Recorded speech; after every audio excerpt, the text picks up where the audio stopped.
Мына башында мага да чоочун карап жүрүштү. Бул эмне деген? Неужели Ташиев взятка албайт? Неужели Ташиев сатып алса болбойт? Неужели бул байлыкка кызыкпайт же башка нерсеге кызыкпайт?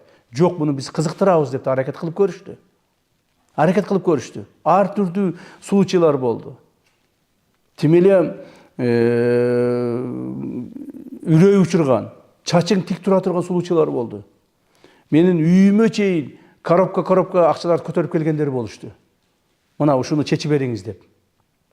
Аларды чечмек тургай кайра өздөрүн жазалап, каттуу жазалап. Ошондон кийин алардын бардыгы бир жагынан түшүнүштү.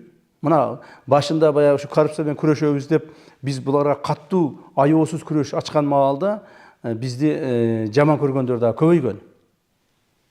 Ой, калп эле бизди жаман көрсөтүп токтоп калар бекен деп бизди коррупционер деп да чыгарды, пара алгыч деп да чыгарды, ар нерсе деп чыгарышты.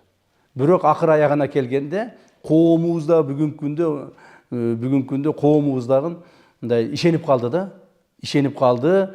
Биз чынында коррупцияга каршы күрөшүүнү алдыбызга максат кылып койгонубузду, мамлекетибиздеги түзүлүштү, акыбалды оңдошубуз керек экендиги биз максат кылып койгондугубузду коомубуз түшүнүп калды.